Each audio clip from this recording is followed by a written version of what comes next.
She slammed $600 onto a stranger's table and walked out with a motorcycle the whole town said was dead.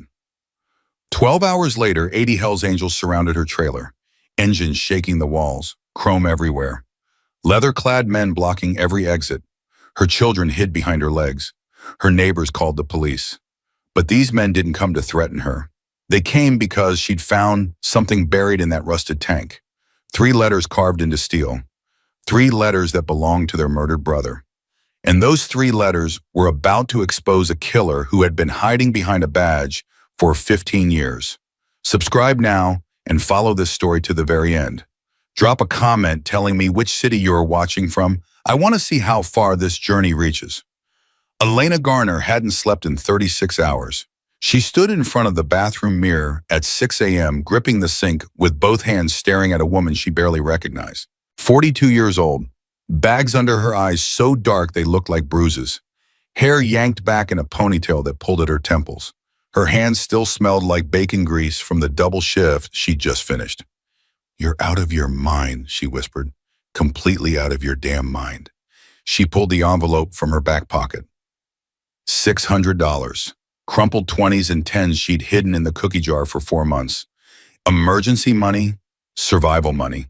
Today she was going to spend every cent on a dead motorcycle. The bathroom door banged open. "Mom." Danny stood there, 10 years old, wearing yesterday's clothes because she'd forgotten to do laundry again. Lily's crying. She had a nightmare about Dad again. Elena shoved the envelope into her pocket. "I'm coming." "And the toaster's sparking." "Don't touch it." "I know, you've told me 1,000 times." She pushed past him into the narrow hallway. Their trailer groaned with every step, 20 years old and falling apart just like everything else in her life. Lily was curled up on the couch, tears streaming down her cheeks, clutching a stuffed rabbit that had lost most of its stuffing. "Mommy." She reached up with both arms. "Daddy was drowning. I tried to save him, but my arms weren't long enough." Elena scooped her up, feeling her daughter's small body shake with sobs. "It was just a dream, baby. Just a bad dream. But it felt real. It felt so real." "I know. Dreams are like that sometimes." Danny leaned against the wall, watching with eyes too old for his face. "She's been having them more. The dreams about Dade. Almost every night now." Elena closed her eyes. 3 years since Marcus died. 3 years of holding everything together with coffee and stubbornness and prayers that went unanswered. And now her daughter was drowning in nightmares while her son turned into a little adult who noticed too much. "Go get dressed," she told Danny. "Both of you, Mrs. Rodriguez is coming over." Danny's eyes narrowed. "Where are you going?" "Out." "Out where? Somewhere." "Mom." He crossed his arms, looking so much like his father that it made her chest ache. "You always tell us honesty matters, so be honest." Elena set Lily down and knelt in front of her son. "I'm going to buy something. Something that doesn't make sense. Something that might be the stupidest thing I've ever done." "What is it?" "A motorcycle." Danny stared at her. "We don't have money for a motorcycle." "I know." "We barely have money for food." "I know that too." "Then why?" Elena couldn't explain it. Not really. Not in words that a 10-year-old would understand. Hell, she couldn't explain it in words she understood herself. "Because sometimes," she said slowly, "you have to do something crazy just to remember you're still alive." The walk to Dusty Road took 2 hours. No bus fare, no car, no friends with trucks, just Elena's feet hitting cracked pavement under a sun that didn't give a damn about her problems. She'd found the listing 3 days ago. An old man named Hank selling a 1965 Harley Davidson for $600. The photos showed nothing but rust and ruin. The description said it hadn't run since 2009. Every logical part of her brain screamed to turn around. She kept walking. By the time she reached Hank's property, her shirt was soaked through and blisters were forming on both heels. The place looked like a graveyard for machines, rusted cars, broken appliances, forgotten projects scattered across dead grass. Hank sat on his porch, cigarette dangling from his lip, watching her approach like he'd been expecting trouble all morning. "You the woman who called Elena Garner. You got cash." $600, like we agreed. He took a long drag. "Lady, I gotta be straight with you. That bike's dead. Been dead for 15 years. I don't even know if there's an engine left under all that rust." "Can I see it?" He shrugged and led her around back. And there it was. A nighttime Harley-Davidson panhead leaning against a chain-link fence like it had given up on life years ago. Paint gone, chrome turned brown, tires flat, seat cracked open like a wound. It was by any reasonable measure a pile of junk. Elena couldn't look away, because beneath all that decay she saw something. Something that made no logical sense. A thing that used to be beautiful. A thing that used to be powerful. A thing that everyone had forgotten and left to rot. Just like her. "I'll take it," she said. Hank blinked. "You serious?" "Dead serious.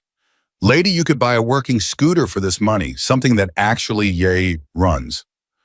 "I don't want something that runs." She counted out the bills into his weathered hand. "I want this." He pocketed the money, shaking his head. "Your funeral. Wouldn't be my first." Well, pushing the bike home nearly killed her. 4 miles, 90-degree heat, several hundred pounds of dead metal with wheels that had forgotten how to turn. By the first mile, her arms were shaking. By the second mile, she couldn't feel her hands. By the third mile, a group of teenagers on bicycles started circling her like sharks. "Yo, lady, you need a motor for that thing." "That's not a motorcycle, that's a trash can with wheels." "Smile, you're going viral." They held up their phones, recording her humiliation for whatever platform would give them the most likes. Elena ignored them. She'd been ignored her whole life. Being laughed at was just a variation on the same theme. She kept pushing. When she finally turned onto Maple Creek Road, the reception got worse. Mrs. Patterson was already on her porch arms, crossed lips pressed thin enough to cut glass. The woman lived in the nicest trailer on the lot and had appointed herself judge of everyone else's choices. "Elena Garner." Her voice carried like a weapon. "What in God's name is that?" Elena didn't stop moving. "A motorcycle. It's garbage is what it is. You can barely pay rent and you're wasting money on junk." "My money, my junk. It's your children's money. Money that should go to food and clothes, not..." She waved her hand. "Whatever this is." Elena's muscles screamed. Sweat dripped into her eyes, but she kept pushing. "Mark my words," Mrs. Patterson called after her. "That thing is going to bring nothing but trouble." Danny and Lily were waiting outside when she reached the trailer. Danny's jaw dropped. "You actually bought it." Elena collapsed against the handlebars, gasping. "I actually bought it." "Mom, it's..." He circled the bike slowly. "Really, really broken." "I noticed." Lily pushed past her brother and touched the rusted tank with wonder. "It's beautiful." "Lily, it's a pile of rust." "No." She shook her head firmly. "It's like Sleeping Beauty. Everyone thinks she's dead, but she's just sleeping. And then someone comes and wakes her up." She looked at Elena with absolute faith. "Mommy's going to wake her up." Elena stared at her daughter, 6 years old and still believing in fairy tales, still believing mothers could fix anything. She wished she had that kind of faith. "Let's get inside," she said. "Sun's going down." But something caught her eye. A glint of metal where the late sun hit the tank just right. She crouched down and looked closer. There was something under the rust. Not random corrosion. Something deliberate. She pulled her sleeve over her hand and rubbed at the surface. 3 letters emerged from the grime. WRC carved deep into the metal. Not scratched, not accidental. Someone had taken time to engrave these letters into the tank. Elena's breath caught. "Mom?" Danny leaned over her shoulder. "What's that?" "I don't know, Adam." She traced the grooves with her finger. "But someone out there does." She couldn't sleep. At midnight, she was still sitting on the front steps, staring at the bike, thinking about those 3 letters. WRC, who were you? What happened to you, and why did your bike end up in some old man's backyard for 15 years? On impulse, she pulled out her phone. Cracked screen, outdated model, barely functional. But it connected to the internet. She searched WRC Harley 1965. Nothing useful. She searched WRC Motorcycle Nevada. Nothing. She was about to give up when she remembered an online forum she'd stumbled across months ago. Vintage motorcycle enthusiasts, collectors and historians who live for exactly this kind of mystery. Long shot, but her whole life was a long shot. She created an account, uploaded the photo of the engraving, typed a simple message. "Found this on a 1965 Harley I just bought. Bike has been sitting for 15 plus years. Anyone know what WRC means? She posted it and went inside. See ya. At 3:47 a.m., her phone buzzed. Then again. Then again. Then it didn't stop. Elena sat up in bed, heart pounding, and grabbed the phone. 43 notifications. 51. 60. She opened the app and her blood went cold. Where did you find that bike? Holy shit, is this real? WRC equals William Reaper Cole, founding member of the Hells Angels Nevada chapter. He disappeared in 2009. That bike is legendary. We've been looking for it for 15 years. Do not sell this. Do not move it. We're coming to you. The last message came from an account with a skull and angel wings as the profile picture. Stay exactly where you are. Elena dropped the phone like it had burned her. William Reaper Cole, Hells Angels, disappeared. What the hell had she dragged home? Morning came too fast. Elena had a 6 a.m. shift at Duke's Diner. She couldn't miss it. Rent was due in 6 days and she was still 200 short. She woke Danny up early. Listen to me. Stay inside today. Keep Lily inside. Don't answer the door for anyone except Mrs. Rodriguez. Danny rubbed his eyes. What's going on? I don't know yet. Just do what I say. Mom, you're scaring me. Good. Garrity means careful. She walked the 3 miles to the diner, checking over her shoulder the whole way. Every motorcycle that passed made her flinch. Every engine sound made her heart skip. But the morning was quiet, then lunch, then afternoon. By 3 p.m., she'd almost convinced herself it was nothing. Forum trolls, bored collectors playing games, nothing real. Then her phone buzzed, a text from Mrs. Rodriguez. Elena, there are motorcycles outside, a lot of them. What's happening? Elena dropped her coffee pot. It shattered on the floor. Hey, Duke shouted from the kitchen. That's coming out of your paycheck. She was already running. She heard them before she saw them. The rumble started low, distant, like thunder rolling across the desert. Then it grew. By the time she reached Maple Creek Road, the sound was everywhere, shaking the ground, vibrating in her chest. She rounded the corner and stopped dead. Motorcycles everywhere, stretching down the entire street, blocking both ends, 80 of them, maybe more. All Harleys, all gleaming, all ridden by men and women in black leather vests with a winged skull on the back. Hells Angels. And they were all staring at her trailer. Elena's legs went weak. She pushed through the crowd anyway. Let me through. Those are my kids in there. Let me through. The riders parted without a word. At the center of the gathering stood the biggest man she'd ever seen. 6'5" at least, silver beard down to his chest, arms covered in tattoos that told stories she couldn't read. He was standing next to her rusted motorcycle, his eyes locked onto hers as she approached. You Elena Garner? Yes, her voice shook. Where are my children? Inside, safe, nobody's touched them. Then what do you want? He looked at the bike, then back at her. That Harley belonged to my brother, William Cole. We called him Reaper. The man who disappeared. So you did your homework. He almost smiled. He vanished 15 years ago. We searched everywhere, every road, every ditch, every morgue from here to California. Nothing. Not a trace, except this bike. Elena's hands were shaking. I didn't steal it. I bought it fair and... I know. He raised a hand to stop her. We're not here to take it. Then why are you here? Doyle, the giant man turned to his riders and shouted, Unload the tools. We're bringing Reaper's bike back to life. Elena stared as 80 bikers dismounted and began pulling tools, parts, and equipment from their saddlebags. I don't understand, she said. He turned back to her with eyes that had seen more than she could imagine. You found something everyone else gave up on. You paid your last dollar for something this world called worthless. That means something. That means you're the right person to have it. But I'm nobody. I'm just a waitress, a broke single mom. I can barely keep my kids fed. Reaper was nobody once too. He extended his hand. Name's Eric. They call me Viking. And tonight we're going to perform a resurrection. The next 6 hours blurred together. 80 Hells Angels transformed her dusty lot into a full-service garage. Engines were stripped, parts were replaced. Rust was scraped away layer by layer until chrome began to gleam. Elena watched in disbelief. Danny and Lily had emerged once it became clear nobody was there to hurt them. Lily was now sitting on the shoulders of a massive rider named Duke, giggling as he taught her motorcycle sounds. Danny stood beside his mother, silent, observing everything. "Mom," he whispered, "this is insane." "I know. Like actually insane. I know. Are we in danger?" Elena watched Viking direct his crew with quiet authority, watched men who looked like they'd seen prison and war, and worse, kneel beside her broken bike with the tenderness of surgeons. "No," she said finally. "I don't think we are."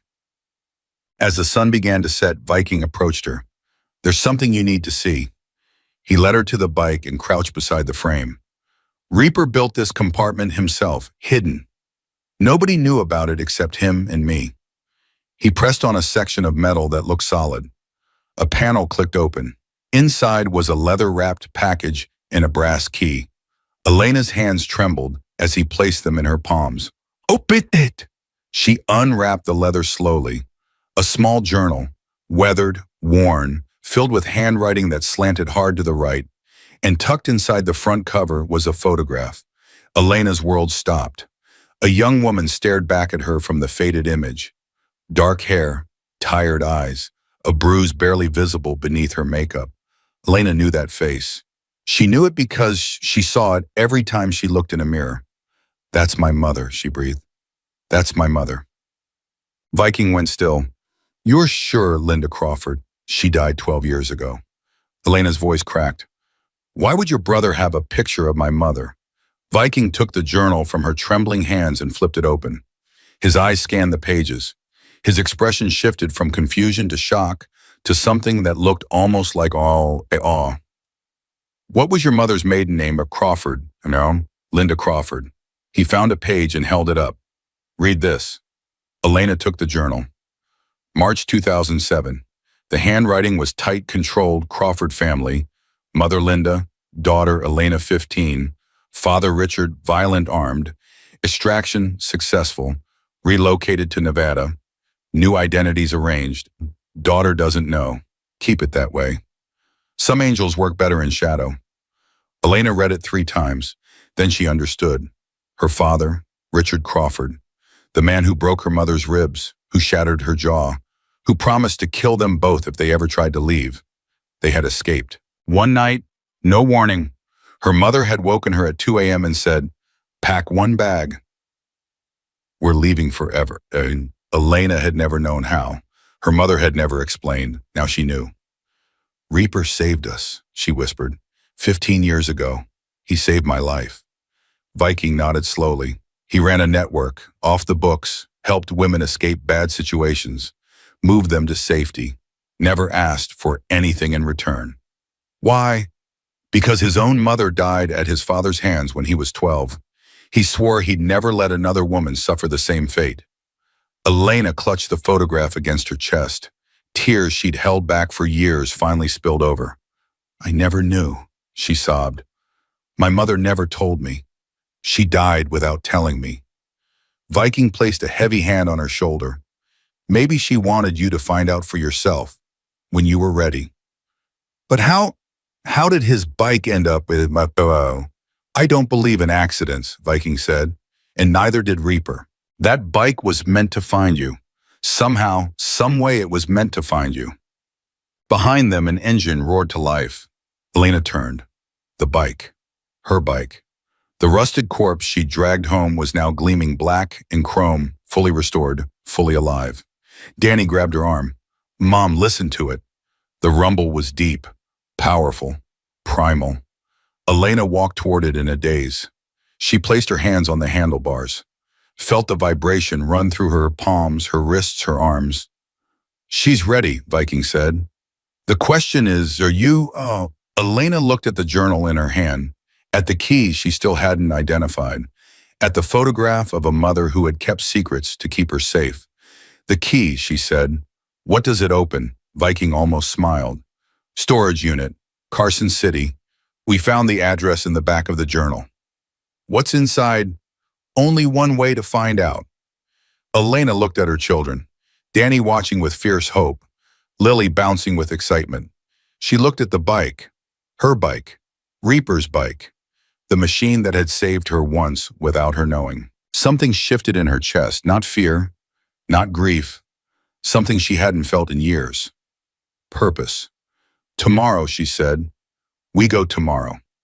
Viking nodded. Then tonight we ride, all of us together. He turned to face his crew. Mount up. We're escorting Elena Garner through Maple Creek Road. Everyone in this town is going to see who she really is. The roar of 80 engines exploded into the night. And Elena Garner, who had woken up that morning, nobody realized she had never been nobody at all. She had always been someone worth saving. She just hadn't known it yet. The engines died one by one as the convoy pulled back into Maple Creek Road. Elena's hands were still shaking on the handlebars. She had just ridden through her own neighborhood at the head of 80 Hells Angels, past every neighbor who had ever looked down on her, past Mrs. Patterson, who had dropped her phone in shock, past the teenagers who had mocked her that morning, and now stood frozen with their mouths hanging open. For 20 minutes she had been someone else. Now reality was crashing back. Viking pulled up beside her and cut his engine. You did good out there. I almost crashed twice. But you didn't. He swung off his bike. That's what matters. Danny and Lily came running from Mrs. Rodriguez's trailer. Lily slammed into Elena's legs before she could even dismount. Mommy, you were so cool. Everyone was watching. Mrs. Patterson looked like she swallowed a bug. Danny hung back, trying to look unimpressed and failing completely. That was okay, I guess. Elena pulled them both close. Her heart was still pounding. Part exhilaration, part terror, part something she couldn't name yet. Viking approached with the journal and the brass key in his hands. We need to talk about tomorrow. Elena looked at her children. Kids go inside, start getting ready for bed. But Mom, now Danny. He opened his mouth to argue, saw her expression, and grabbed Lily's hand. Come on, Pest, let's go. When they were gone, Viking handed her the key. Carson City, about 40 miles from here. The storage unit's been paid up for 15 years. Automatic withdrawals from an account nobody knew Reaper had. What's inside? I don't know. Reaper never told anyone about it, not even me. He paused. But if he went through the trouble of hiding that key in his bike, it's something important. Elena turned the key over in her palm. Such a small thing. Such a small piece of brass to carry so much weight. I have work tomorrow. The diner. I can't just... When's your shift? 6 to 2. We'll pick you up at 3. Gives you time to rest, take care of the kids, figure out childcare. Elena almost laughed. Childcare, right, because I have so many options. Mrs. Rodriguez seems solid. She's 73 and has a bad hip. Then bring the kids. Elena's head snapped up. Bring them to open a dead biker's secret storage unit with 80 Hells Angels as backup. Viking shrugged. They've already seen worse today. Besides whatever's in that unit, it's part of their history too. Reaper saved their mother, saved their grandmother. They have a right to know who he was. She wanted to argue. Every maternal instinct screamed that this was insane, that she should take her children and run as far from these people as possible. But another part of her, the part that had spent $600 on a dead motorcycle, whispered something different. Fine, she said. 3 o'clock. Don't be late. Viking smiled. Angels are never late. Everyone else is just early. He walked back to his bike, signaled his crew, and within minutes the street was empty again. Just Elena, her restored Harley, and the weight of everything she didn't understand yet. She stood there for a long time, staring at the key in her hand. What did you leave behind, Reaper? What am I about to find? The night didn't answer. It never did. Elena barely slept. Every time she closed her eyes, she saw the photograph. Her mother's face. That bruise hidden beneath makeup. The tired eyes that Elena had inherited and passed on to her own children. At 2 a.m. she gave up and pulled out Reaper's journal. She'd only skimmed it before. Now she read every page. The entries were sparse. Dates, names, locations, women he'd helped, families he'd relocated. Notes about dangerous husbands and violent boyfriends and systems that had failed the people they were supposed to protect. March 2007. Crawford family. Her entry was near the middle of the book, one paragraph among dozens. Her entire rescue, her entire life change reduced to a few sentences in a dead man's handwriting. But there was more. At the back of the journal, tucked between the last page and the cover, she found a folded letter. Yellowed with age. Never sent. She opened it with trembling hands. The handwriting was different. Softer. More feminine. Dear Reaper, I know you told me never to contact you again. I know the rules. But I had to write this even if I never send it. Elena is doing well. She's 17 now, graduated high school early, smart as a whip just like her father was before he turned into a monster. She doesn't know about you, doesn't know how we really escaped. I told her I had help from a women's shelter. A lie, but a necessary one. She's safer not knowing. We both are. I'm sick, Reaper. The doctors say it's cancer, maybe a year, maybe less. I wanted you to know that whatever time I had, I owed to you. Every good day, every night I slept without fear. Every moment I got to watch my daughter grow into someone strong. You gave us that. You gave us everything. If I die before I can tell her the truth, I hope somehow she finds out. I hope she knows that there are still good men in this world, even if they ride motorcycles and wear leather and scare the hell out of everyone who doesn't understand. Thank you for everything. Linda Elena couldn't see the words anymore. Tears blurred everything. Her mother had known she was dying, had written this letter but never sent it, had carried the secret of their rescue to her grave, hoping somehow Elena would find out on her own. And now, 15 years later, she had. Not through some miraculous revelation. Through a $600 motorcycle and a rusted tank and 3 letters carved into steel. Oh, Mom, Elena whispered. Why didn't you just tell me? But she knew why, because Linda Crawford had spent her whole life protecting her daughter. From her father, from the truth, from the dark knowledge that their survival had come at a price paid by a stranger they would never meet. Some angels work better in shadow. Elena folded the letter carefully and pressed it against her heart. Tomorrow she would find out what else Reaper had left behind. Tonight she would mourn the mother who had loved her enough to keep secrets. The shift at Duke's Diner crawled. Every minute felt like an hour. Every customer felt like an obstacle. Elena poured coffee, took orders, smiled when she was supposed to smile, and counted down the seconds until 2 o'clock. Duke noticed something was off around noon. You're distracted, he grunted from the kitchen window. 3 orders you've gotten wrong today. Sorry, didn't sleep well. That motorcycle thing yesterday, half the town's talking about it, saying you've joined a gang. Elena almost dropped her coffee pot. I haven't joined anything. That's not what Mrs. Patterson's telling everyone. Says you're running drugs now. Says those bikers are using your trailer as a front. Mrs. Patterson can go to hell. Duke raised an eyebrow. That was the most attitude Elena had shown in 3 years of working for him. Look, he said, lowering his voice, I don't care what you do on your own time. But if you bring trouble here, we're done. Understand, there won't be trouble. There better not be. Elena finished her shift in silence. At 2:15, she hung up her apron and walked out without saying goodbye. Mrs. Rodriguez was waiting at the trailer with Danny and Lily. They've been asking about the motorcycles all day, she said. Danny tried to explain what happened, but I don't think I understood half of it. Thank you for watching them. Elena, Mrs. Rodriguez grabbed her arm. Those men, the ones with the skulls on their backs, are you in trouble? Elena looked at her car, at the trailer that was falling apart, at the life she'd been barely surviving for 3 years. No, she said. I think I might finally be getting out of it. At exactly 3 p.m., the rumble started. Not 80 bikes this time, just 5. Viking at the front, followed by 4 riders Elena vaguely recognized from the night before. Danny and Lily ran to the window.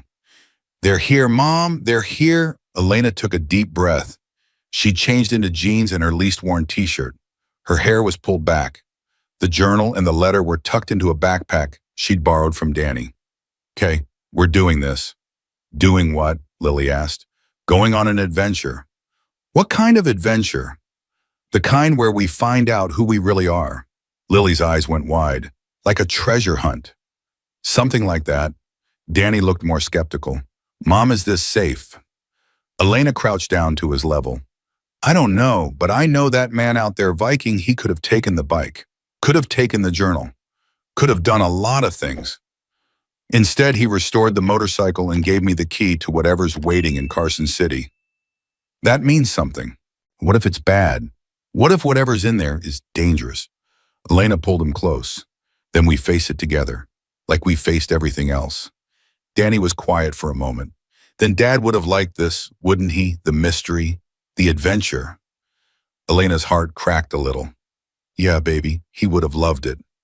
She stood up, took both children by the hand, and walked outside. Viking was waiting beside his bike. Ready? No. Good answer, let's go. They put Lily in a sidecar attached to one of the other bikes. A rider named Torch, a woman with silver hair and kind eyes, promised to keep her safe. Danny rode behind Viking, trying very hard to look brave. Elena mounted her own bike. The Harley. Reaper's Harley. Hers now. The engine roared to life beneath her. And they rode. 40 miles of open road. Elena had forgotten what it felt like. The wind, the speed, the world blurring past while your heart stayed perfectly still. She'd ridden on the back of a boyfriend's bike once 20 years ago. But this was different. This was her at the controls. Her decisions. Her direction. By the time they reached Carson City, something inside her had shifted. She wasn't the same woman who'd left Maple Creek an hour ago. She wasn't sure who she was becoming. But she knew the old Elena, the one who accepted whatever life handed her without complaint, was starting to disappear. The storage facility sat on the edge of town. Row after row of identical units. Orange doors, gray walls. The kind of place where people hid things they didn't want found. Viking led them to Unit 247. This is it. Elena dismounted on shaking legs. Danny and Lily gathered beside her. The other riders formed a loose semicircle, giving them space but staying close. She pulled out the brass key. Whatever's in there, Viking said quietly, belongs to you. Reaper made that clear in his journal. The bike, the key, whatever's inside, it's yours. We're just here as witnesses. Elena nodded. Her hand trembled as she inserted the key into the lock. It turned smoothly. The door rolled up with a metallic screech. And Elena Garner finally saw what William Reaper Cole had been hiding for 15 years. She didn't know what she'd expected. Cash, maybe. Weapons, contraband, something illegal. Something that would explain why a founding member of the Hells Angels had disappeared without a trace. What she found was none of those things. The storage unit was filled with boxes, dozens of them, each one labeled with a name and a date. Crawford L., 2007 Martinez S., 2004 Thompson R., 2008 Jenkins M., 2005, and on and on. Elena stepped inside slowly, her heart hammering. She opened the nearest box. Inside were documents, birth certificates, social security cards, new identities carefully crafted, and beneath them photographs. Women and children smiling at the camera, standing in front of new homes, new lives. Oh my God, she breathed. Viking appeared at her shoulder. His face was unreadable, but she saw something glistening in his eyes. He documented everything, Viking said. Every family he saved, every new life he created, everything. Danny pulled open another box. Mom, there's money in this one. Elena rushed over. Winch. Bundled 20s and hundreds. She didn't count it, but there had to be tens of thousands of dollars. And a note sitting on top for the ones I couldn't save in time. Use it to help whoever still needs it. He was building a legacy, Elena realized. All those years, he wasn't just saving people. He was making sure they could keep being saved after he was gone. But why disappear? Danny asked. Why not tell anyone? Viking was quiet for a long moment. Then he spoke, his voice heavy with something Elena couldn't name. Because someone found out. Someone who wanted to stop him. Elena's blood went cold. What do you mean? Viking walked to the back of the unit and pulled down a box that had been hidden behind the others. No name on this one. Just 2 words. The end. He opened it and pulled out a folder. Inside were photographs, surveillance shots. Someone had been watching Reaper for months, tracking his movements, documenting his rescues. And at the bottom of the folder, a note typed on plain white paper. We know what you're doing. We know where the women are. Stop now or we start sending them back. One by one. Viking's hands shook as he read it. He never told us, he said. All those years, he never said a word. Someone was threatening him and he faced it alone. And Elena took the folder from his hands. There was more. Reports, names, dates. And then she found it. A final photograph. Reaper himself standing beside his bike taken from a distance. On the back, someone had written last confirmed sighting. July 14th, 2009. Subject departed alone. Never returned. He didn't disappear, Elena said slowly, the pieces clicking into place. He led them away from the women he'd saved, away from everyone. He sacrificed himself, Viking finished, to protect all of them. The storage unit went silent. Danny grabbed Elena's hand. Mom, does that mean the person who was after him might still out there? Elena didn't answer because she didn't know, because suddenly this wasn't just about a motorcycle and a journal and a storage unit full of secrets. It was about a dead man's unfinished mission and the people who might still want to finish him. Lily tugged on Elena's shirt. Mommy, who's that? Elena looked at him. Who's what, baby? Lily pointed at something on the floor. A photograph that had fallen from one of the boxes. A woman with dark hair and a bruise under her eye. Elena picked it up. Her hands went numb. It wasn't her mother. It was another woman. Same tired eyes. Same hidden bruise. Same expression of fear and desperate hope. But the label on the back made Elena's blood freeze. Rodriguez in him. 2006. Maria Rodriguez. Midwest Rodriguez. Her neighbor. Her babysitter. The woman who had watched her children just hours ago. Elena looked at Viking with wild eyes. She knew. Elena whispered. Mrs. Rodriguez knew Reaper. She was one of the people he saved. Viking stared at the photograph. He never told us names, never told us locations. To protect them, he said. So even if we were compromised, we couldn't give them up. But she's been living next door to me for years. She watched my kids. She never said a single word. Because she didn't know who you were, didn't know you were connected to Reaper. Viking paused. Or maybe she did know, and she was watching over you the same way Reaper watched over her. Elena thought about all the times Mrs. Rodriguez had offered to babysit, all the meals she'd brought over when Elena couldn't afford groceries, all the little kindnesses that had seemed random but now felt like something else entirely. A chain of protection, stretching back 15 years. Women saving women because a man on a motorcycle had saved them first. I need to talk to her, Elena said. I need to know what she knows.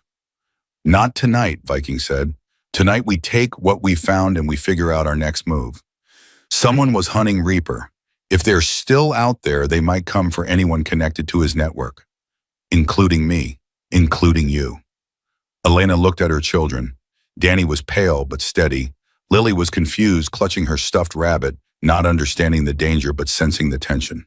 She had spent 3 years trying to survive, trying to keep her kids fed and housed and safe.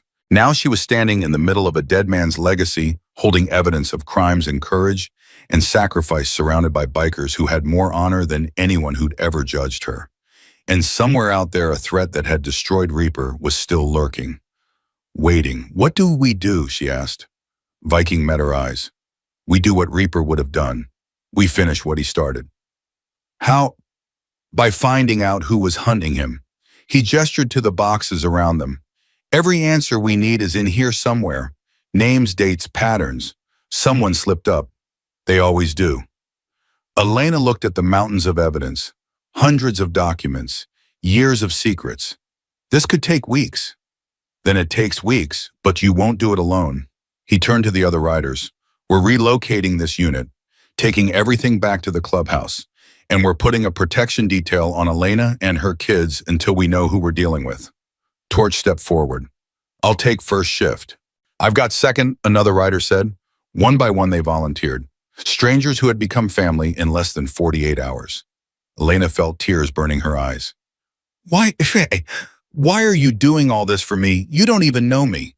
Viking placed his hand on her shoulder. Because Reaper saved you and we couldn't save him. But maybe if we protect you, if we finish what he started, his death won't have been for nothing. His voice cracked on the last word, and Elena realized something. These men, these women, these fearsome riders who made the world tremble, they were grieving. Still grieving after 15 years. Still carrying the weight of losing someone they loved, just like her. Okay, she said, Let's do this. Let's find out who killed him. Viking nodded. Now you sound like one of us. The ride back to Maple Creek was different. The sun was setting, painting the sky in oranges and reds.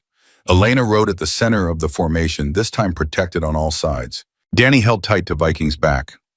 Lily slept in the sidecar, exhausted from a day she'd never fully understand. Elena's mind raced.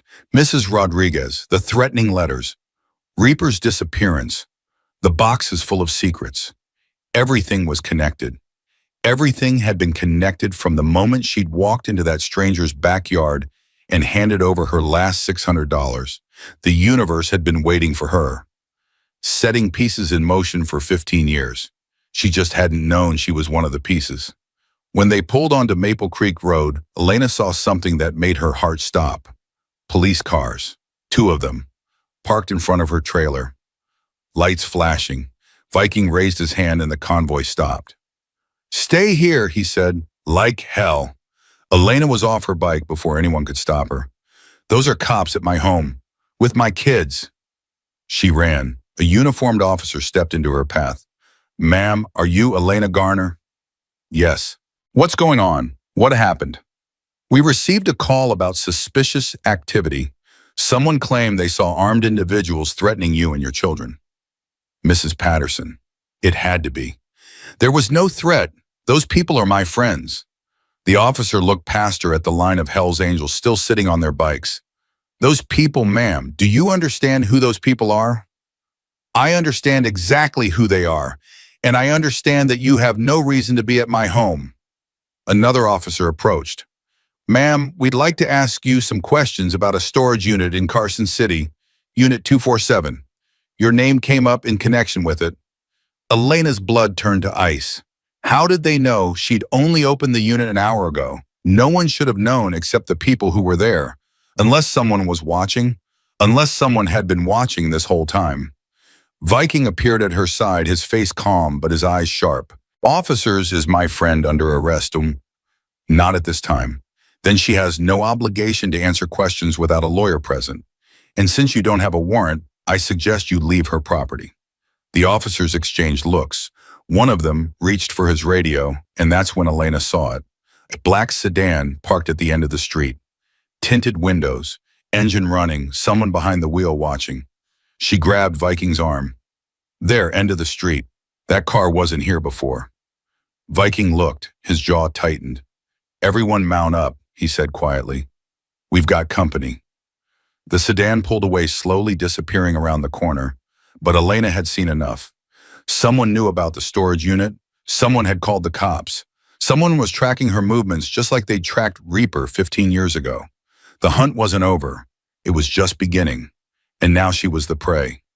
The black sedan haunted Elena's dreams that night. She lay awake in her narrow bed, staring at the ceiling, listening to the creak of the trailer and the distant rumble of a motorcycle engine.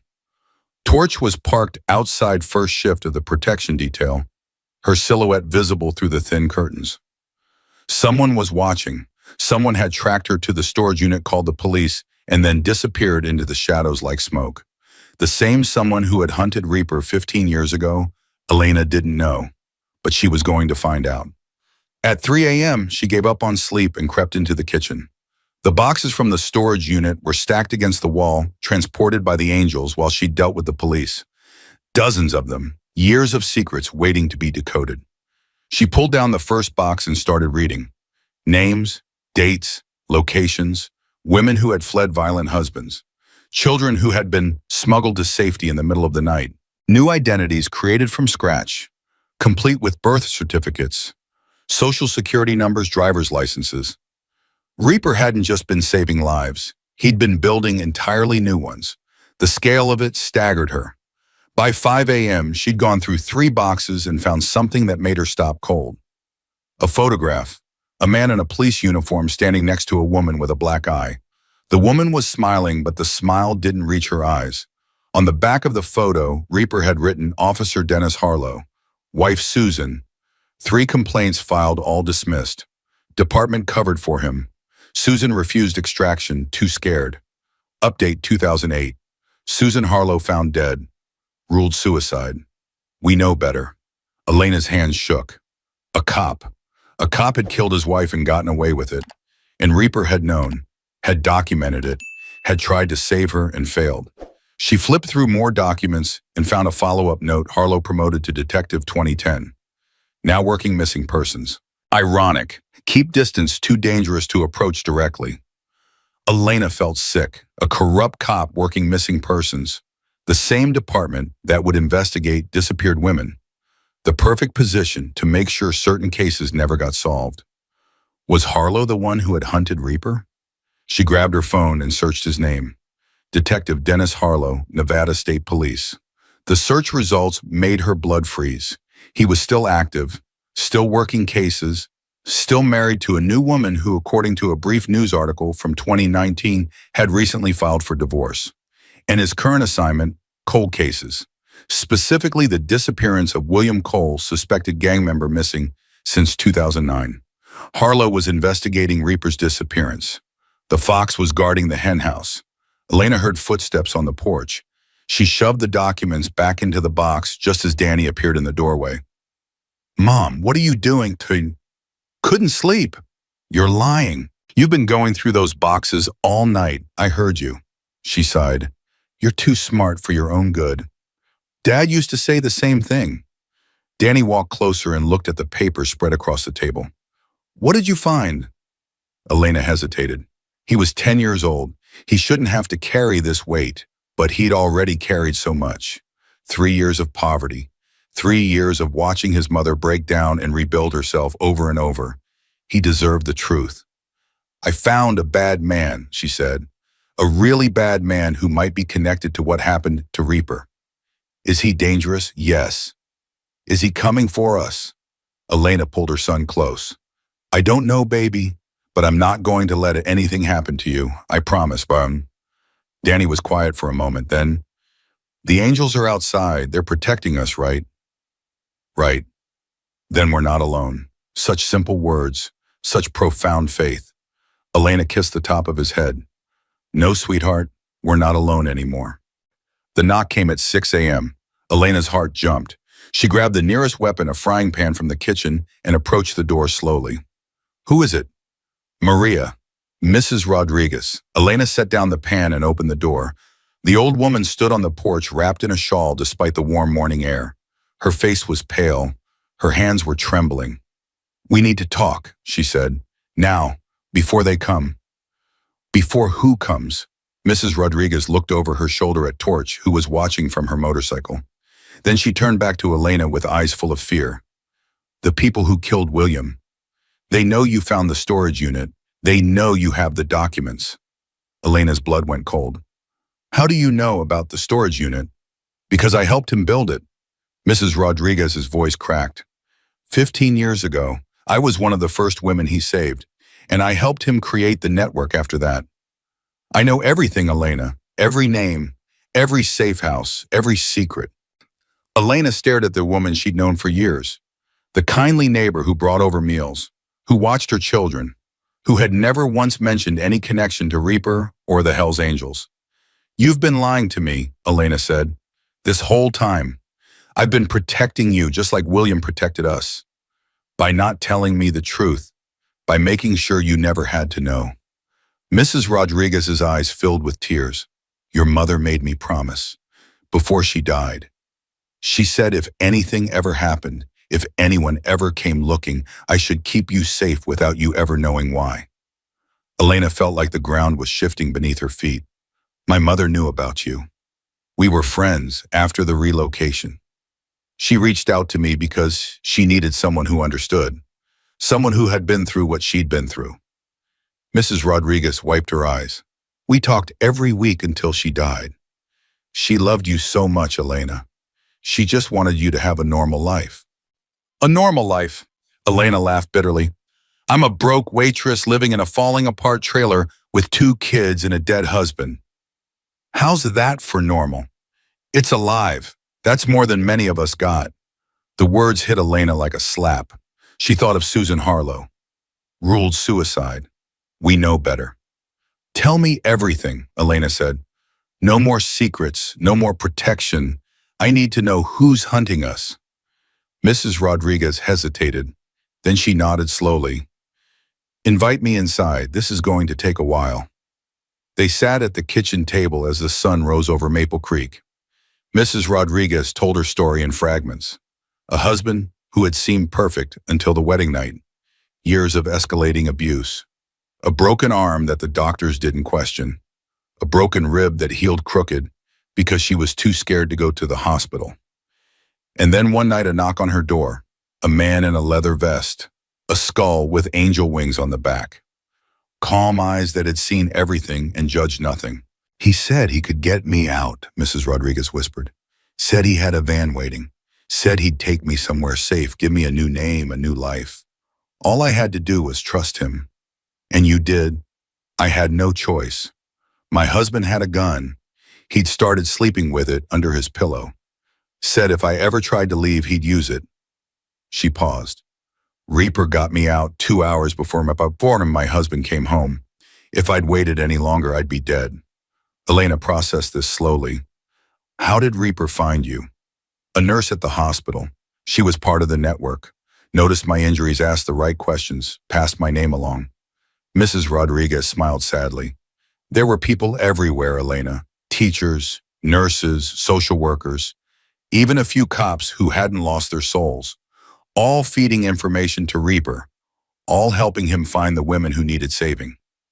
The cops, Elena said suddenly. Tell me about the cops. Mrs. Rodriguez's expression darkened. Most were good, most wanted to help. But there was one, Dennis Harlow. The old woman's face went white. How do you know that name? Elena pushed the photograph across the table. I found this in the boxes. His wife died. Reaper documented it. Mrs. Rodriguez stared at the photo with eyes full of horror. Susan, oh Susan. You knew her. Reaper tried to save her. 3 times. She always went back. Said she loved him, said he'd change, said all the things women say when they're too scared to see the truth. Mrs. Rodriguez's voice hardened, and then one day she didn't answer our calls anymore. A week later they found her body. Ruled suicide. Harlow made sure of it. He had friends in the department, friends who looked the other way. Mrs. Rodriguez grabbed Elena's hand. That's when Reaper knew he was in danger. Harlow had figured out someone was trying to save his wife. He started investigating, started digging, and he found Reaper. He found the network. Not everything, but enough. Enough to threaten us, enough to make Reaper realize he had to disappear before Harlow could track down the women we'd saved. Elena understood now. The threatening letter in the storage unit. We know what you're doing. We know where the women are. Harlow sent that letter. Yes. And Reaper disappeared to protect everyone. He led Harlow away from us, drew the attention to himself. And then, Mrs. Rodriguez's voice broke. He vanished. We never heard from him again. Elena sat back, her mind racing. But Harlow's still out there. He's working cold cases now. He's specifically assigned to Reaper's disappearance. Mrs. Rodriguez nodded grimly. He never stopped looking. All these years he's been searching for the network. Searching for proof that we existed. And now I've led him right to us. The old woman didn't argue. She didn't have to. Elena had opened the storage unit, used the key that had been hidden for 15 years, pulled out boxes of evidence that Harlow had been hunting for over a decade, and someone Harlow or one of his people had been watching. The black sedan, Elena said, at the end of the street last night. Was that him? I don't know, but we have to assume the worst. What do we do? Mrs. Rodriguez stood slowly, her old bones creaking. We do what Reaper would have done. We protect the network. We move the evidence. And we figure out how to stop Harlow before he destroys everything William built. The Angels arrived at 8 a.m. Viking led them in his face grim. Torch had already briefed him on Mrs. Rodriguez's arrival. So the old lady was one of Reaper's, he said to Elena. Should have seen that coming. She's not just one of his. She helped build the network. Viking's eyebrows rose. That true, Mrs. Rodriguez straightened her spine. William saved my life. I spent 10 years helping him save others. We relocated over 200 women and children before he disappeared. 200. Viking let out a low whistle. We had no idea. You weren't supposed to. The less anyone knew, the safer everyone was. Viking processed this, then turned to Elena. What else did you find? Elena laid out everything: the boxes, the documents, Harlow's photograph, the threatening letter, the connection to Reaper's disappearance. By the time she finished, Viking's face had turned to stone. A cop, he growled. A goddamn cop was hunting my brother. Not just hunting, he's still looking. He's assigned to Reaper's cold case. Then he knows. He knows we opened the storage unit. The police showed up here last night asking about it. Someone tipped them off. Viking slammed his fist against the table. The sound made everyone jump. All this time, he said, his voice shaking with rage. All this time, I thought Reaper just ran. Thought he'd gotten tired of the life and disappeared. I mourned him like he'd abandoned us. He didn't abandon anyone, Elena said softly. He sacrificed himself to keep the network safe. And now Harlow knows it's exposed. Viking's eyes were dangerous. He'll come for these documents. He'll come for the nays. And if he finds those women... He didn't finish the sentence. He didn't have to. Elena stood up. Then we move faster than he does. How about? We go through every box. We find anything that connects to Harlow directly. Evidence of his wife's murder. Evidence of the cover-up. Something we can use against him. You want to take down a cop? I want to finish what Reaper started. Viking studied her for a long moment. Then a slow smile spread across his weathered face. Damn, woman. You really are one of us. They split into teams. Elena and Mrs. Rodriguez focused on the older documents, the ones from 2005-2009. Viking and 3 of his riders took the threatening letters and surveillance photos, looking for any identifiable details. Danny wanted to help. Elena almost said no, but she remembered his words from the night before. We're not alone. Fine, she said. You and Lily can sort the photographs. Put them in piles by year. Don't read anything, just look at the dates on the back. Danny's face lit up. Really? You wanted to be part of this, now you are. Lily predictably treated the whole thing like a game. She made up stories about the women in the photographs, giving them names and adventures that had nothing to do with the trauma they'd actually experienced. Elena didn't correct her. Let her stay innocent a little longer. At noon, Torch burst through the door. We've got company. Elena's heart stopped. The sedan? Worse, a news van just pulled up. Channel 5. Elena ran to the window. Sure enough, a white van with a satellite dish on top was parking across the street. A woman in a red blazer was climbing out, microphone and hand cameraman following close behind. How did they find out? Someone tipped them off, Viking said grimly. Same person who tipped off the cops. Harlow. Makes sense. He can't come after you directly without raising suspicion. But if he puts you on the news, makes you look like you're involved with it, the gang destroys your reputation, then anything I say about him won't be credible. Exactly. The reporter was approaching the trailers, now her heels clicking on the pavement. Ms. Garner, she called out. Elena Garner, I'm Jennifer Walsh from Channel 5. We'd like to ask you some questions about your association with the Hells Angels. Elena looked at Viking. What do I do? You've got 2 choices. Say nothing and look guilty, or say something and risk saying too much. There's a 3rd choice, Mrs. Rodriguez said quietly. Everyone turned to look at her. The old woman's eyes were sharp, calculating. The eyes of someone who had survived horrors and learned to think 3 steps ahead. Tell them a story, she said. Not the real story, but a story that puts you in control. What story? Mrs. Rodriguez smiled grimly. The story of a single mother who bought a motorcycle and accidentally reunited a grieving biker club with their lost brother's legacy. A heartwarming tale of community and second chances. That's not what happened. It's not what happened. It's just missing some details. Elena stared at her. You want me to lie on camera? I want you to survive. Sometimes survival means controlling the narrative before someone else controls it for you. Elena looked out the window. The reporter was getting impatient, gesturing to her cameraman. She thought about Harlow, about the network, about the 200 women whose safety depended on these documents staying secret. Then she thought about Danny and Lily, about the life she was trying to give them, about the mother she was trying to become. Fine, she said. I'll do the interview. But you're all staying out of sight. Viking nodded. We'll be watching. If anything goes wrong, it won't. Elena straightened her shirt, took a deep breath, and walked outside to meet the cameras. The interview was a tightrope walk. Jennifer Walsh was aggressive, probing, clearly fishing for a scandal. Elena played the role of overwhelmed single mother perfectly because she wasn't playing. So you're saying you had no idea the motorcycle belonged to a Hells Angels member? I bought it from an estate sale, an old man named Hank. I just wanted something to fix up in my spare time.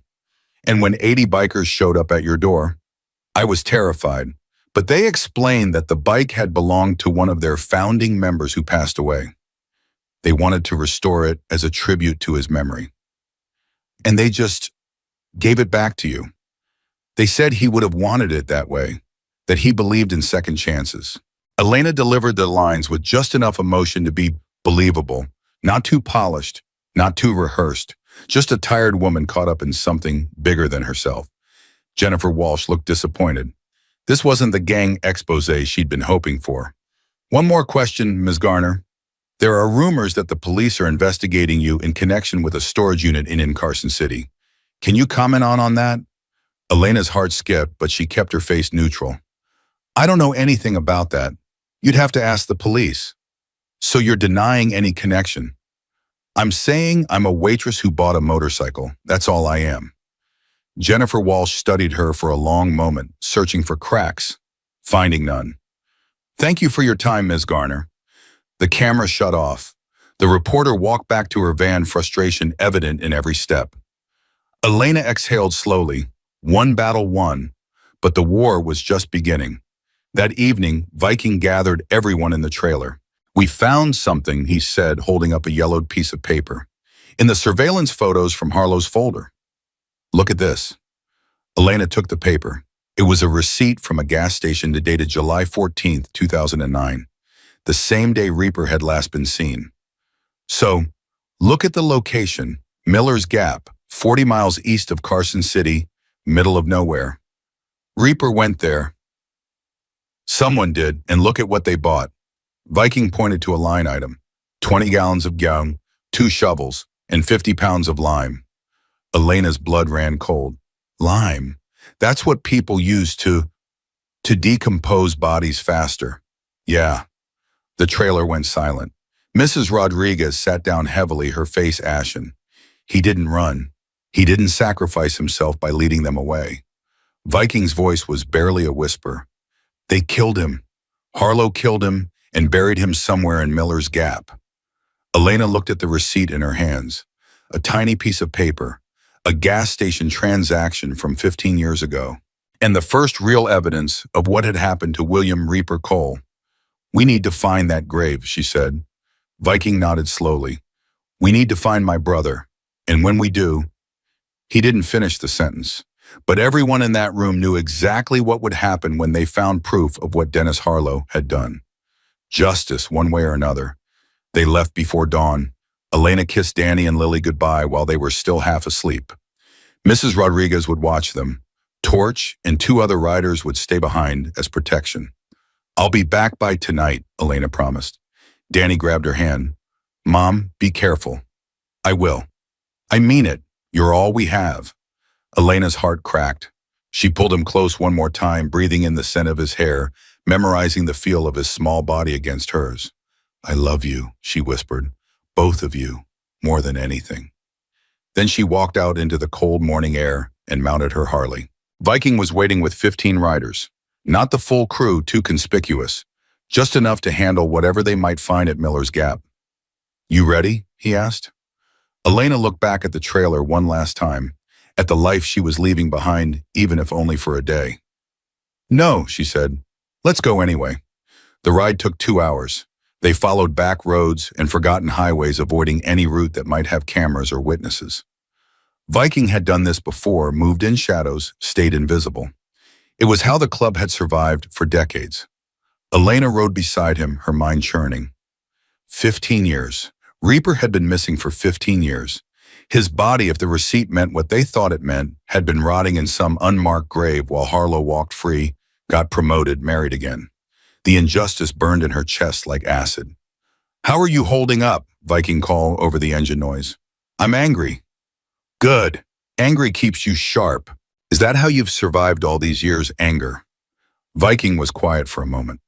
Anger got me through the first decade. After that, it was just stubbornness. Too stubborn to die. Too stubborn to let the bastards win. And now, he glanced at her, now I've got something better than anger. What's that? Hope. First time in 15 years, I've got hope that we might actually paint him. Miller's Gap wasn't a town. It wasn't even a village. It was a stretch of nothing abandoned mines, dried up wells and lands so barren that even the vultures avoided it. The gas station from the receipt had closed years ago. Its windows boarded up, its pumps rusted solid. Viking pulled the convoy to a stop. This is it. Last known location. Elena dismounted and looked around. There's nothing here. That's the point. You want to bury a body, you find a place where nobody's going to look. One of the riders, a wiry man named Gecko, pulled out a map he'd printed from satellite images. I've been studying the terrain, he said. There's about 40 square miles of searchable land, old mine shafts, natural caves, dried riverbeds. If someone buried a body out here, it could take weeks to find. We don't have weeks, Elena said. Harlow knows we're on to him. Every day we wait, he has more time to prepare. Then we work smart, not just hard. Ishaman. Gecko pointed to a spot on the map. This area here, it's the only place within 5 miles of the gas station that's accessible by car. If Harlow drove out here with shovels and lime, he would have needed a road. Viking studied the map. How far about them? About 3 miles northeast. There's an old mining camp, abandoned since the 60s. That's where we start. They rode single file along a dirt path that hadn't seen traffic in years. Elena's hands ached from gripping the handlebars. Her back screamed from the rough terrain. But she didn't stop, didn't slow down. Somewhere out here, Reaper was waiting. The man who had saved her life without ever knowing her name. The man who had given everything so that women like her mother could escape their monsters. She owed him this. The mining camp appeared like a ghost from another century. Collapsed wooden structures, rusted equipment, a well that had long since gone dry. Viking killed his engine and the others followed. Silence descended, broken only by the wind. Spread out, Viking ordered. Look for any sign of recent disturbance. Anything that doesn't match the age of everything else. Recent, one rider asked. It's been 15 years. Recent compared to 60 years, use your eyes. They fanned out across the camp. Elena walked slowly, scanning the ground, the structures, the shadows. 15 years. Could anything still be visible after 15 years? She was about to give up hope when she saw it. A cross. Small, wooden, weathered, almost to nothing. Planted in the ground behind one of the collapsed buildings hidden from casual view. Elena's breath caught. Viking, she called. Over here. He appeared at her side in seconds. When he saw the cross, his face went pale. Someone marked the grave. Who would do that if Harlow killed him? Why would he mark it? He wouldn't. Viking crouched down and touched the wood gently. Someone else was here. Someone who knew what happened. Elena looked around. The camp was isolated, forgotten. No one came here, except someone had. We need to dig, she said. Viking pulled out his phone and called the others over. Within minutes, they had shovels in hand. Careful, Viking warned. If there's evidence here, we don't want to destroy it. They dug. The first hour yielded nothing but rocks and dirt. Elena's arms burned. Sweat soaked through her shirt despite the cool air. But she kept digging. Danny's words echoed in her mind. You're all we have. She wasn't doing this just for Reaper anymore. She was doing it for her children, for the life she wanted to give them, for the justice that had been denied to too many women for too long. At the second hour, Gecko's shovel hit something solid. Everyone froze. Got something, he said quietly. They gathered around as he brushed away the dirt with his hands. Slowly, carefully. A piece of leather emerged, cracked and faded but unmistakable. A vest, a Hell's Angels vest. Viking dropped to his knees. That's his cut, he whispered. That's Reaper's cut. They worked in silence after that. No one spoke. No one joked. The gravity of what they were uncovering pressed down on all of them. By the third hour, they had found the bones. Elena stepped back, her stomach churning. She'd known this was coming, had prepared herself for it. But seeing the remains of a human being scattered and broken beneath the desert floor was something else entirely. Viking hadn't moved. He knelt beside the grave, his massive hands trembling, tears cutting tracks through the dust on his face. "I'm sorry," he said, his voice cracking. "I'm so sorry, brother. We should have found you sooner. We should have known." Elena placed a hand on his shoulder. "You couldn't have known. He made sure of that. He protected everyone right until the end." But who protected him? The question hung in the air unanswered. Gecko cleared his throat. "There's more." He reached into the grave and pulled out a plastic bag, sealed, weathered, but intact. Inside were papers. "Reaper left something behind," Gecko said. "Even in death, he left something behind." Elena took the bag with trembling hands. Inside was a letter, handwritten, dated July 14th, 2009, the day Reaper died. She opened it and began to read aloud. "If you're reading this, I'm gone. Harlow found me. I knew he would eventually. I've been running out of time for months. I want you to know I am not afraid. Death doesn't scare me. What scares me is the thought of him finding the women, the children, the network we built. So I'm going to end it. Tonight. I'm going to let him catch me. Let him think he's won. And I'm going to make sure he never finds the others. There's a storage unit in Carson City. Unit 247, the key is hidden in my bike. Everything you need to keep the network running is there. Names, contacts, emergency funds. Don't let my death be for nothing. And if you can one day make him pay, not with violence. Violence is what he understands. Make him pay with the truth. Expose him. Destroy everything he's built. Let the world see what he really is. That's my last wish. That's the only thing I'll ask of whoever finds this. The truth. William Reaper Cole." Elena's voice broke on the last words. She looked up at Viking, at the riders surrounding the grave, at the remains of a man who had spent his life saving others and had died alone in the dark protecting secrets that weren't even his own. "He knew," she said. "He knew Harlow was going to kill him, and he came here anyway." Viking wiped his eyes roughly, because that's who he was. He never ran from a fight, even when he knew he couldn't win. But he didn't lose. Elena held up the letter. "He left us this. He left us everything we need to take Harlow down. A dead man's letter won't be enough. We need more. Then we find more." Elena's voice hardened. "We have the bones. We have the letter. We have the receipt. And we have 15 years of documents in those boxes. It's still just our word against a keeper. Then we make our word louder." She looked at the grave one more time, at the man who had saved her without ever meeting her. "I promise," she said softly, "I'm going to finish what you started." The ride back to Maple Creek was quiet. They had left Reaper's remains where they were disturbing them further, might compromise the evidence. Gecko had taken photographs of everything. The grave, the vest, the letter. Now they needed to figure out how to use it. Elena's mind raced the entire way. Harlow was a cop. He had connections, power, protection. Taking him down wouldn't be as simple as walking into a police station with some old papers. They needed leverage, something that would force the system to act. By the time they pulled onto Maple Creek Road, she had the beginning of a plan. Mrs. Rodriguez was waiting on the porch. Her face told Elena something was wrong before she even dismounted. "What happened?" "A man came by about an hour ago, said he was from the county assessor's office, asked a lot of questions." "What kind of questions?" "About you, about how long you'd lived here, about whether you had any family." Mrs. Rodriguez's eyes were hard. "He wasn't from any assessor's office, Elena. I've lived through this before. I know what it looks like when someone's scouting a target." Elena's blood ran cold. "What did he look like? White, 50s, wedding ring on his finger, and a bulge under his jacket that wasn't a wallet." Viking appeared at Elena's side. "Harlow. Could be, or one of his people. He's moving faster than we expected."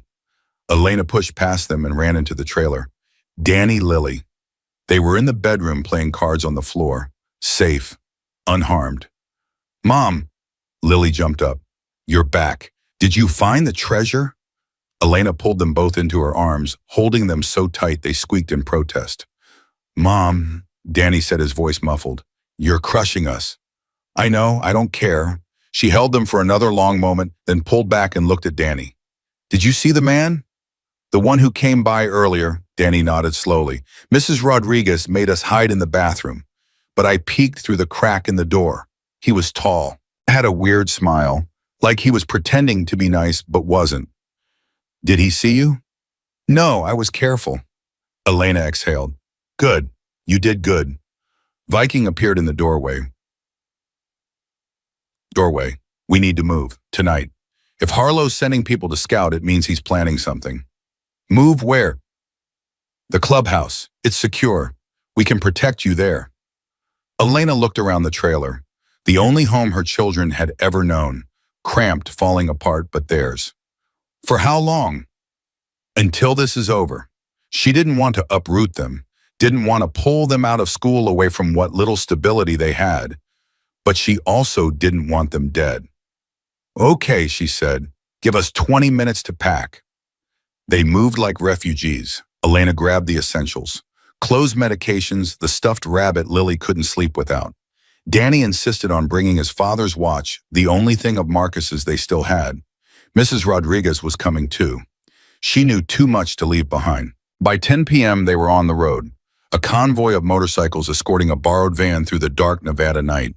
Lily fell asleep against Elena's shoulder. Danny stared out the window watching the darkness pass. Mom, he said quietly, are we ever going home? Elena didn't know how to answer. The clubhouse was a fortress. High fences, security cameras, a gate that required 3 separate keys to open. Inside it was surprisingly domestic, a common room with worn couches, a kitchen stocked with food, bedrooms down a long hallway. Viking led them to a room at the back. 2 beds, a bathroom, a window that looked out onto the compound. You'll be safe here, he said. No one gets through those gates without us knowing. Thank you, Elena meant it, for everything. Don't thank me yet. We still have to take down Harlow. I've been thinking about that. She pulled out Reaper's letter. He said to expose Harlow with the truth, to let the world see what he really is. You've got a plan. The beginning of one. That reporter Jennifer Walsh, she was fishing for a scandal. What if we give her a real one? Viking's eyes narrowed. You want to go to the media? Not with everything, just enough. The documents about Susan Harlow, the cover-up of her death. Let the press start asking questions Harlow can't answer. That's dangerous. Once it's out there, we can't control it. We can't control anything right now, but we can shape the narrative, make Harlow the story, not us. Viking considered this, and the grave the letter.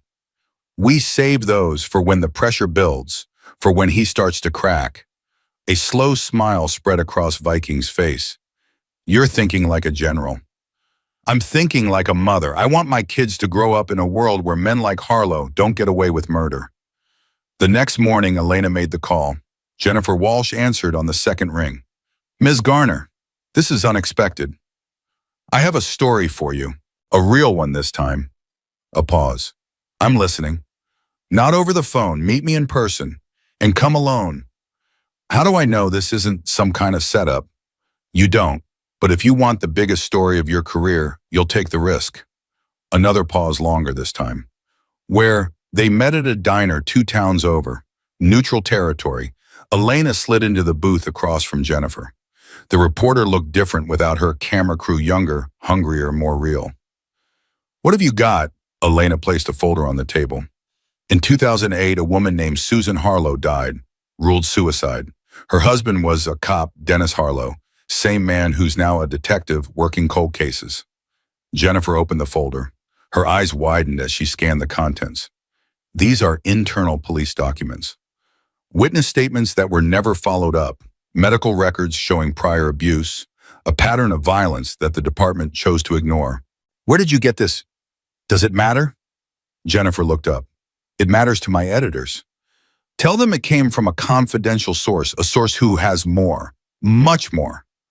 More like what? Elena leaned forward. Like evidence that Detective Harlow murdered someone else, someone whose body was never found. Until now. Jennifer's face went pale. You're serious. I've never been more serious in my life. The reporter sat back processing. Elena could see the calculation in her eyes, the risk versus the reward, the danger versus the glory. If I run this story, Jennifer said slowly, and it turns out to be false, my career is over. It's not false. I can prove everything I'm telling you. Then why come to me? Why not go to the police? Elena laughed bitterly. Because the police are the problem. They protected Harlow once. They'll protect him again. So you want to go around them? I want to make it impossible for them to look away. Jennifer was quiet for a long moment. Then she gathered the folder and stood up. I need to verify this. Check the sources. Talk to my editor. How long? 48 hours, maybe less if the story's as big as you say. It's bigger, trust me. Jennifer nodded once and walked out. Elena stayed in the booth watching her go. The wheels were in motion now. No going back. In 48 hours, Dennis Harlow would see his name in headlines, would watch his carefully constructed life start to crumble. And then when he was panicking, when he was desperate, when he was making mistakes, they would hit him with everything else. The grave, the letter, the truth. Elena finished her coffee and walked out into the bright Nevada sun. For the first time in years, she felt like she was winning. The story broke at 6 a.m. Elena was pouring coffee in the clubhouse kitchen when Viking burst through the door, phone in hand, face split with a grin she'd never seen before. Turn on the TV, now. She fumbled for the remote. Channel 5 flickered to life. Jennifer Walsh stood outside the Nevada State Police headquarters, microphone in hand, wind whipping her hair. Behind her, camera crews from 3 other stations jostled for position. Documents obtained by Channel 5 reveal a disturbing pattern of abuse allegations against Detective Dennis Harlow dating back over 15 years. Multiple complaints were filed by his first wife, Susan Harlow, who died in 2008 under circumstances that were ruled suicide. But new evidence suggests the investigation may have been compromised from the start. Elena's hands shook. She set down the coffee pot before she dropped it. The screen cut to photographs. Susan Harlow, the bruises, the medical records, the witness statements that had been buried. We reached out to Detective Harlow for comment. He declined to speak on camera but issued a statement calling the allegations baseless and politically motivated. Viking laughed. Politically motivated, that's the best he's got. It's only the beginning, Elena said. Wait until he sees what's coming next. Her phone buzzed. A text from Jennifer Walsh. Stories blowing up. Need to meet. Have questions about the second victim. Elena typed back. Tonight, same place. By noon, the story had gone national. Every major network picked it up. Twitter exploded. The hashtag #JusticeForSusan started trending. Women who had been abused by cops came forward with their own stories, their own evidence, their own demands for accountability. Harlow's carefully constructed life was crumbling in real time. Elena watched it unfold from the clubhouse, surrounded by angels who had become family. Danny and Lily played cards in the corner, oblivious to the storm their mother had unleashed. Mom, Danny called. You're on TV again. She looked up. A photograph of her, the one from the original interview, flashed on screen. Elena Garner, a single mother from Maple Creek, is believed to be the source of the documents. Garner's connection to the Hells Angels Motorcycle Club has raised questions about her credibility, but so far, nothing she's provided has been disputed. Viking snorted. They're trying to discredit you. Let them try. The documents speak for themselves. For now, but Harlow's not going to take this lying down. As if on cue, Elena's phone rang. Unknown number. She answered anyway. Hello, a voice she didn't recognize. Male. Cold. Ms. Garner, you've been very busy. Her blood froze. Who is this? Someone who wants to offer you some friendly advice. Drop this, walk away, take your children, and disappear before things get complicated. Is that a threat? It's a reality check. You think you're safe in that clubhouse? You think a bunch of bikers can protect you from what's coming? Elena's fear transformed into something harder, something fiercer. I think you're scared, she said. I think your boss is watching his empire fall apart and you're scrambling to stop it. Silence on the other end. Tell Harlow something for me, Elena continued. Tell him I found Reaper. Tell him I found the grave. And tell him the whole world is about to know what he did. She hung up before he could respond. Viking was staring at her. Who was that? One of Harlow's people. Trying to scare me off. Did it work? Elena looked at her children. at the life she'd built from nothing, at everything she stood to lose. No, she said. It pissed me off.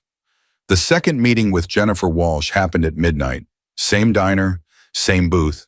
But this time the reporter looked different. Hungry, eager. The scent of a career-defining story had sharpened her instincts. The response has been insane, Jennifer said. My editor wants more. The network wants more. Everyone wants to know what else you have. Elena slid another folder across the table. Reaper. Jennifer opened it. Her face went pale. Photographs of the grill, the vest, the bones, the letter. Oh my God. William Cole, founding member of the Hells Angels, disappeared in 2009. Everyone thought he ran away. Elena's voice was steady. Harlow killed him, buried him in Miller's Gap. We found the body 3 days ago. Jennifer's hands trembled as she turned the pages. This is a murder case. It's more than that. Reaper ran a network that saved abused women, over 200 of them. Harlow found out and hunted him down. Why? What did Harlow have against him? Because Reaper tried to save Susan 3 times, and when he failed, he documented everything. Harlow knew that evidence existed, knew it could destroy him. Lena leaned forward. So he destroyed Reaper instead. Jennifer sat back overwhelmed. If I run this, you'll break the biggest story of the decade. A corrupt cop, a murdered hero, a cover-up that spans 15 years. And I'll have every law enforcement agency in the state trying to discredit me. You'll also have the truth, and the truth is harder to kill than people think. Jennifer studied the documents for a long moment. Then she looked up with fire in her eyes. I need 48 hours to verify the gravesite. Forensics, expert confirmation. You'll have it. The angels will cooperate fully. And then we burn Harlow to the ground. The story aired 72 hours later. Elena gathered everyone in the clubhouse common room. Vikings torch Gecko. Mrs. Rodriguez, Danny Lilly. The family she'd never expected to find. The broadcast started with aerial footage of Miller's Gap. The cross, the dig site, the forensic team in white suits. Jennifer Walsh's voice narrated over the images. For 15 years, the disappearance of William Cole remained an unsolved mystery. His family believed he had abandoned them. Law enforcement classified him as a runaway. But the truth hidden in this remote Nevada desert tells a very different story. Cut to the bones, the vest, the letter. Cole, known as Reaper to his fellow Hells Angels, was not a criminal. He was a savior. Documents obtained exclusively by Channel 5 reveal that Cole ran an underground network dedicated to rescuing women and children from domestic violence. Over 200 families owe their lives to his secret work. Viking's eyes glistened. Elena reached over and squeezed his hand. The broadcast continued. Susan Harlow, the cover-up, the threatening letters, the receipt from the way station, and then finally the bombshell. Detective Dennis Harlow, currently assigned to Cole cases for the Nevada State Police, is now a person of interest in the murder of William Cole. Sources confirm that Harlow was aware of Cole's network and saw it as a threat to his own criminal cover-up. The screen cut to footage of Harlow leaving his home, swarmed by reporters. Detective Harlow, did you murder William Cole? Detective Harlow, did you kill your wife? Detective Harlow, how many victims are there? Harlow pushed through the crowd, his face twisted with rage. He said nothing, but his silence spoke volumes. Elena exhaled. It was done. The truth was out. Now came the hard part. The arrest happened at dawn. FBI agents, not local police. The Nevada State Police had too many conflicts of interest. Too many officers who had looked the other way for too long. Elena watched the footage on her phone. Harlow in handcuffs led out of his home in his bathrobe. His new wife watching from the doorway, face blank with shock. Viking stood beside her. How do you feel?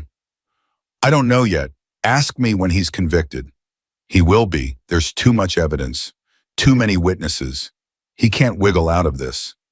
Men like him always try. And sometimes they fail. Viking turned to face her fully. You did this, Elena. You found the bike. You found the storage unit. You found my brother. None of this happens without you. It happens because of Reaper. He left the breadcrumbs. I just followed them. Don't sell yourself short. He left those breadcrumbs hoping someone would be brave enough to follow. You were that someone. Elena thought about her mother, about Linda Crawford who had kept secrets to keep her safe, about the letter that was never sent. I think my mom knew, she said softly. Somehow, somewhere she knew I'd end up here, that I'd finish what Reaper started. Maybe she did, or maybe it was just luck. I don't believe in luck anymore. What do you believe in? Elena looked at her children playing in the corner, at Mrs. Rodriguez drinking tea by the window, at the riders who had become brothers and sisters. Family, she said. I believe in family. The trial lasted 3 weeks. Elena testified on day 4. She walked into that courtroom with her head high, dressed in clothes borrowed from Torch, her heart pounding, but her voice steady. The prosecutor walked her through everything: the bike, the storage unit, the documents, the grave. Harlow's defense attorney tried to discredit her, called her a gang associate, a conspiracy theorist, a woman with an axe to grind. Elena didn't flinch. Mr. Harlow's attorney suggests you have personal motivations for these accusations, the defense lawyer said. Is that true? Yes, Elena replied. The courtroom murmured. Even the prosecutor looked surprised.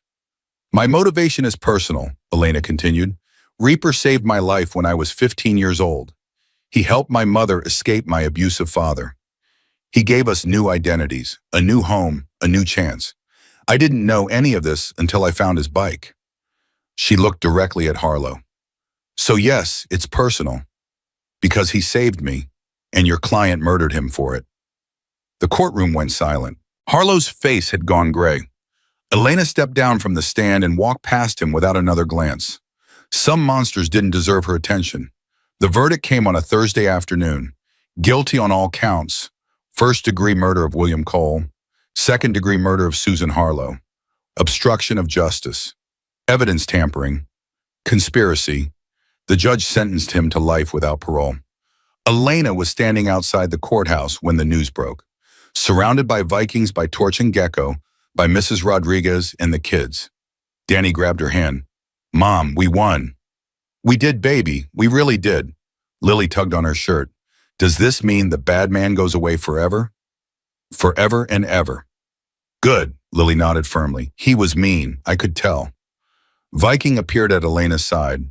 His eyes were red, but he was smiling. 15 years, he said.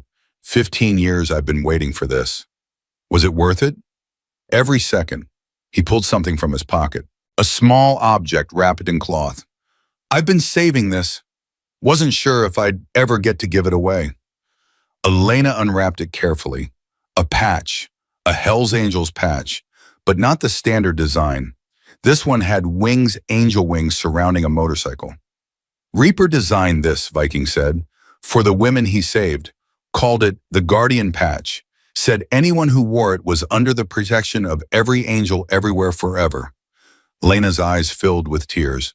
I can't accept this. You can, and you will. Viking took the patch and pressed it into her palm.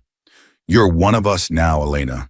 Not because you ride, not because you fight, because you refuse to give up, because you finished what my brother started. Elena looked at the patch, at the wings, at the weight of everything it represented. Then she looked at her children, at the life she was building, at the road that stretched ahead uncertain, but no longer terrifying. Thank you, she whispered, for everything. Don't thank me. Thank Reaper. He's the one who found you. 1 month later, Elena stood in a cemetery she'd never visited before. William Reaper Cole had been laid to rest properly with full honors. Not biker honors, human honors.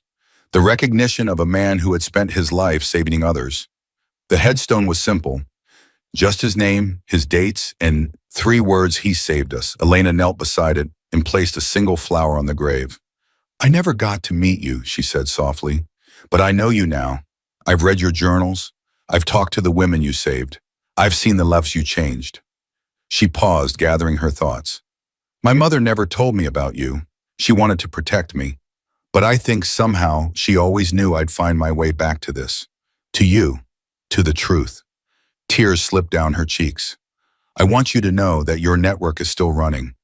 Mrs. Rodriguez is coordinating it now with help from the angels. We've already saved 6 more families since the trial.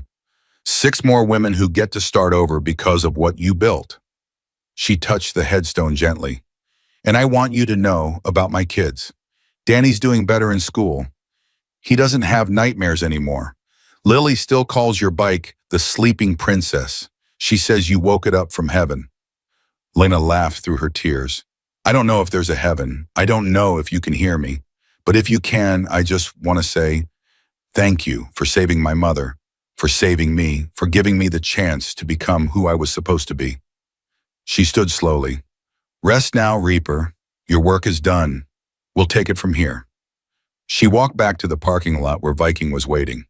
Danny and Lily waved from the back seat of the van. You okay? Viking asked. Yeah, Elena smiled. I really am. What's next for you? She looked at the Harley parked beside his bike. Her Harley. Reaper's Harley.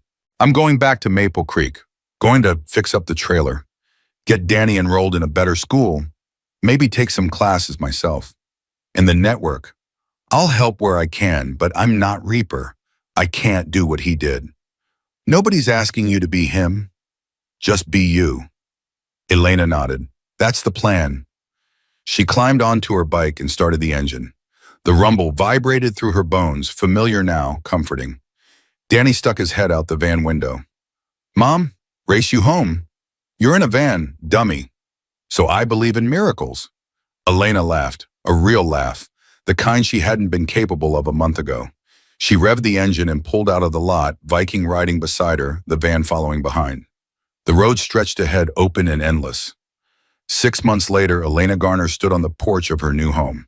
Not a trailer, a real house. Small, modest, but hers. Bought with the money from Reaper's emergency fund money he'd left for exactly this purpose. Danny burst through the front door. Mom, there's a lady here to see you. Elena walked inside to find a woman standing in her living room. Young, maybe 30, holding a baby against her chest. Eyes red from crying. Are you Elena Garner? I am. Mrs. Rodriguez sent me. She said you could help. Elena looked at the woman, at the bruise barely visible beneath her makeup, at the fear in her eyes, at the desperation that radiated from every pore. She'd seen that look before, in her mother's photographs, in her own mirror. What's your name, Sarah? Okay, Sarah. Elena reached out and took her hand. You're safe now, I promise. The woman burst into tears. Elena held her, stroking her hair, murmuring reassurances. Danny appeared in the doorway, watching with solemn eyes. Is she one of the people we help? Yes, baby, she is. What do we do? Elena looked at her son, at the man he was becoming, at the legacy she was passing on. We do what Reaper would have done. We give her a new start. She led Sarah to the couch and sat beside her. Lily wandered in with her stuffed rabbit and immediately climbed into the woman's lap, offering wordless comfort. Mrs. Rodriguez arrived an hour later with paperwork and contacts. Viking called to offer protection during the transition. Torch showed up with food and supplies. The network Reaper's network continued to grow. And Elena Garner, who had once been a broke waitress, with nothing but 600 and a desperate dream, found herself at the center of it all. Not because she'd asked for it, because the road had chosen her. That night, after Sarah was settled in the guest room and the children were asleep, Elena walked outside and sat on the porch steps. The Harley gleamed in the moonlight, fully restored, fully alive. She thought about everything that had brought her here.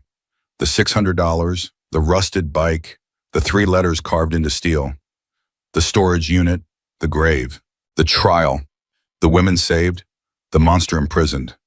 The legacy continued. She thought about her mother, who had loved her enough to keep secrets. She thought about Marcus, who had believed in her even when she couldn't believe in herself. She thought about Reaper, who had saved her without ever knowing her name. And she thought about her children sleeping peacefully inside, dreaming of futures that were finally possible. Elena Garner had spent 42 years surviving. Now, at last, she was living. She pulled out the guardian patch and ran her thumb across the embroidered wings. I did it, she whispered to the night. I finished what you started. The wind stirred warm and gentle, almost like a response, almost like a blessing. Elena smiled and looked up at the stars. Somewhere out there, she'd like to think a man on a motorcycle was finally resting. His work was done. Hers was just beginning. And that was exactly as it should be. She had walked into a stranger's backyard with $600 and a broken heart. She had dragged home a rusted pile of metal that everyone said was worthless. She had uncovered a secret that had been buried for 15 years. She had brought down a monster, honored a hero, and built a family from strangers. And she had discovered something she'd forgotten existed. Hope. Elena Garner stood up, walked to her Harley, and placed her hand on the tank. 3 letters were still there, carved deep into the steel. WRC William Reaper Cole. The man who had saved her. The man she would never forget. "Thank you," she said one final time. Then she went inside, locked the door, and slept better than she had in years. Because some roads lead to nowhere. But others lead exactly where you were always meant to go. And Elena Garner had finally found hers.